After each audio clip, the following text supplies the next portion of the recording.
It's currently midnight-ish, and we've just had to very quickly put down the roof and pull all the clothes in that were out drying because we just heard a almighty thunderstorm start up. Not sure you can see anything at all, but give it a go.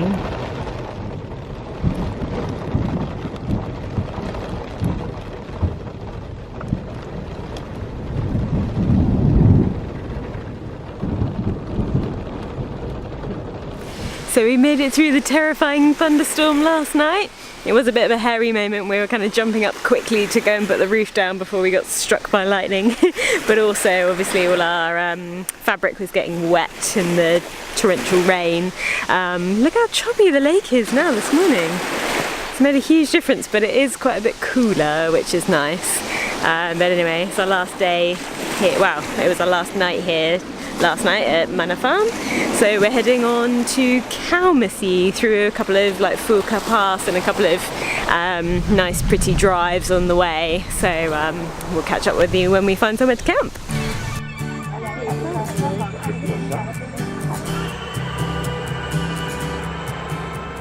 So we've just made a quick pit stop on our way to the various passes we're driving through today. And basically we've got a viewpoint looking down over Lungen, and it is pretty spectacular. You can see it out the window. Not bad for a pit stop. Might have a cup of tea.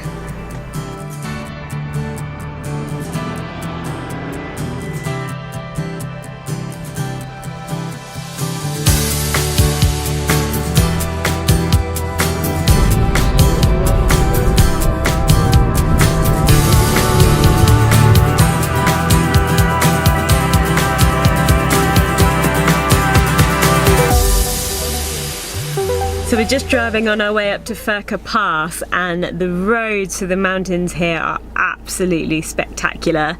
They rival the roads we drove on in Canada and New Zealand. It's absolutely stunning.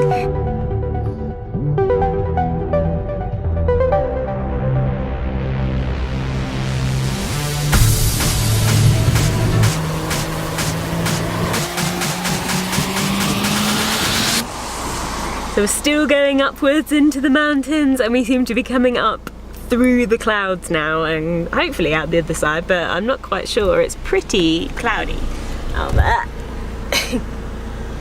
So we've just got to the top of Grimsel Pass. Apparently it's a bit cloudy and a bit snowy up here.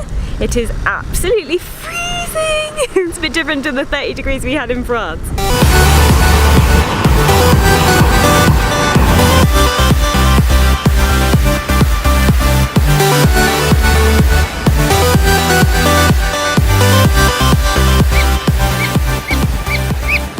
So we've made it up to Fulka Pass. It is pretty spectacular up here. We've got that famous hotel-y thing behind me and that view. So we're just thinking about going into the ice caves that they've got here. It's 9 francs each to get in, which isn't too bad. Apparently you can stay down there for about 30 minutes. So we just got to change because I'm currently in sandals, so that's not going to go down too well.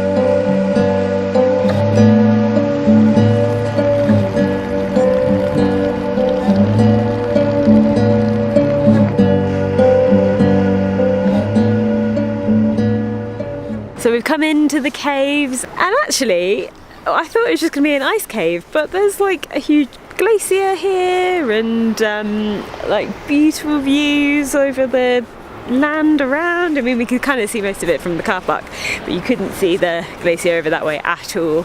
So yeah, pretty impressed so far.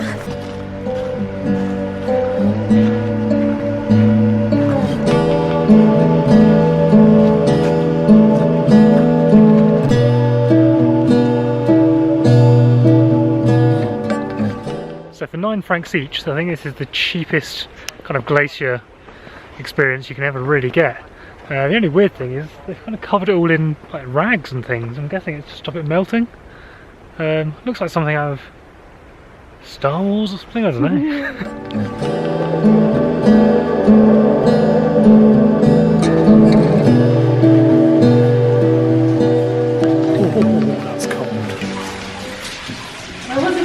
it to be so blue. Like, it looks fake almost. Like a sculpture. You really.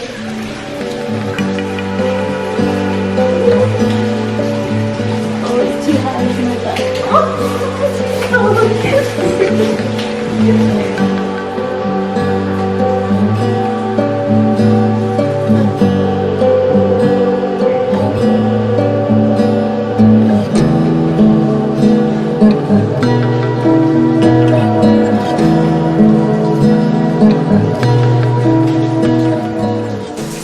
It's so cool down here. It's like really, really blue, and all these like crazy little caverns.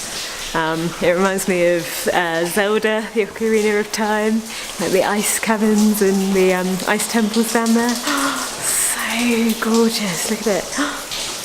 Wow, pretty cold though. So apparently the blue light down here is caused by the fact that the sunlight gets filtered by the ice, and the red wavelengths can't make it down this far through the thickness and the density of the ice. So apparently the kind of optimum level of ice for the perfect blue is about 15 meters. So apparently if it's any deeper than that, like 20 meters, and you lose the blue light again apparently, and kind of, I don't know if it then just goes dark or what, but obviously this is kind of kept at optimum level to make it totally beautiful.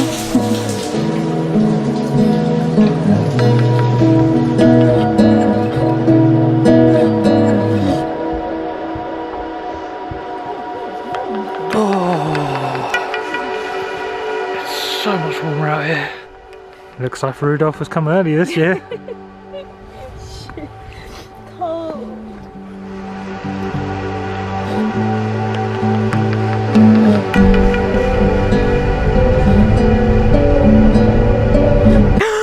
Woolly sheep! There are woolly sheep over on the hill, and they've all got bells on, and I can't show you on this lens, but they're roughly somewhere, oh, you might see them just about here. I'll get the big lens on and show you.